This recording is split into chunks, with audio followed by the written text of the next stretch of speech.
Catholicism, Christianity at its root, I think teaches our public officials to care about the deep things, the important things, the protection of the unborn, the flourishing of our children, and the health and the sanctity of our marriages. And yes, we care about prosperity, but we care about prosperity so that we can promote the common good of every citizen in the United States of America.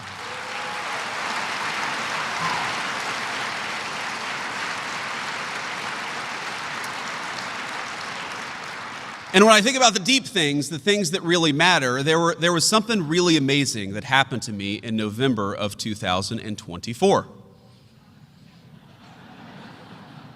All my friends were there, all my family was there. We were gathered together in a great moment of celebration. And of course, I'm talking about when my 7-year-old chose to be baptized into the Christian faith. And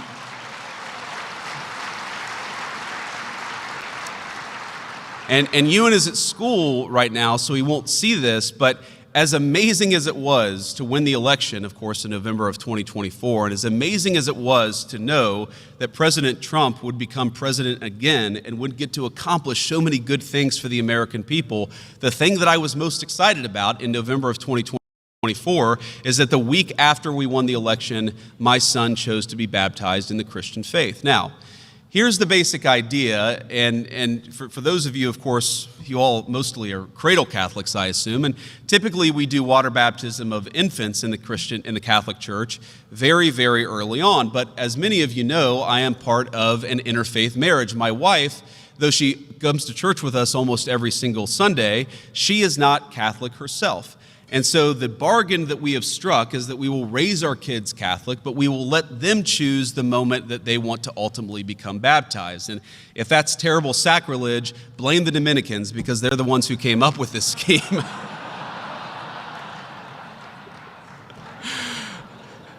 But my 7-year-old elected to become baptized, and it was the proudest moment maybe that I've ever had as a father. And he took it very seriously, and he wanted to know, what are the right things to say, Dad? What do I need to do? What does this mean? Why is this important?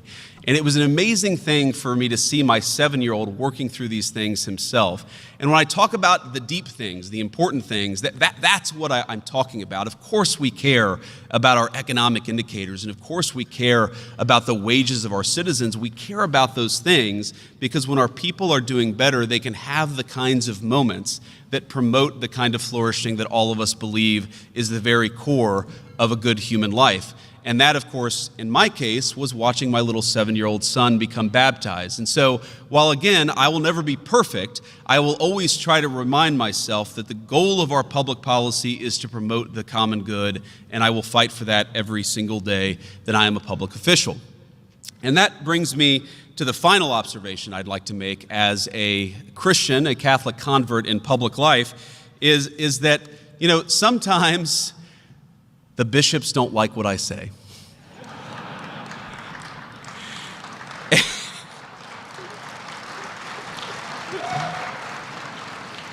And I'm sure, by the way, sometimes they're right and sometimes they're wrong. My goal is not to litigate when I'm right and when they're wrong or vice versa. My goal is to maybe articulate the way that I think about being a Christian in public life when you also have religious leaders in public life who have a spiritual duty to speak on the issues of the day.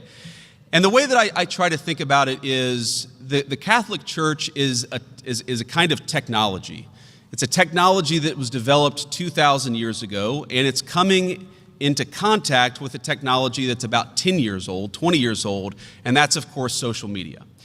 And what I try to remind myself of is that the clergy are important spiritual leaders. You'll sometimes hear people say, well, we'll let the clergy talk about matters of the church, but we can ignore them when it comes to matters of public policy. I think that's the wrong way to look at it. That's certainly not the right way to look at it for me. But what I try to remind myself of is that we are not called as Christians to obsess over every social media controversy that implicates the Catholic Church. Whether it involves a clergy or a bishop or the Holy Father himself, I think that we could frankly take a page out of the books of our grandparents who respected our clergy, who looked to them for guidance, but didn't obsess and fight over every single word that came out of their mouth and entered social media. I don't think that's good. And I'm not, again, counseling all of you, but I don't think it's good for us as Christians to constantly fight with one another over every single controversy in the church. Sometimes we should let this stuff play out a little bit and try to live our faith as best we can under the dictates of our faith and under the dictates of our spiritual leaders, but not hold them to the standards of social media influencers, because they're not. And I think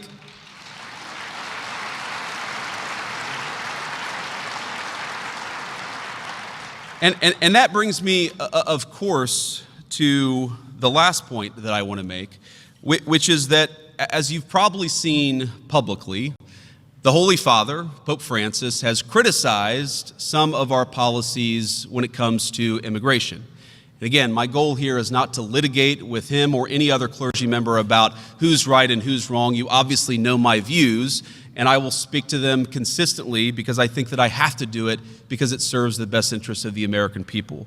What I want to do instead is remind, and I talk to a lot of conservative Catholics, and I talk to progressive Catholics too, and I think that sometimes a lot of conservative Catholics are too preoccupied with their political criticisms of a particular clergy member or the leader of the Catholic Church. And of course, I'm not telling you that you're wrong, because sometimes I even agree with you. I think that what I would say is that it's not in the best interest of any of us, again, to treat the religious leaders of our faith as just another social media influencer. And I think, frankly, that goes in both ways. If I can be so bold, I think it's incumbent upon our religious leaders to recognize that in the era of social media, people will hang on every single word that they utter, even if that wasn't their intention, and even if a given declaration wasn't meant for consumption in the social media age. But every day since I heard of Pope Francis's illness, I say a prayer for the Holy Father, because while, yes, I was certainly surprised when he criticized our immigration policy in the way that he has, I also know that I believe that the Pope is fundamentally a person who cares about the flock of Christians under his leadership. And he's the man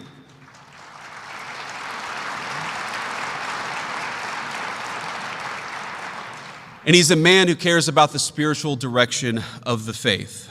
And I say this because every day, me and my children have said a prayer for the Holy Father. And we pray for his health, and we pray for his comfort as he deals with what appears to be a pretty serious health crisis.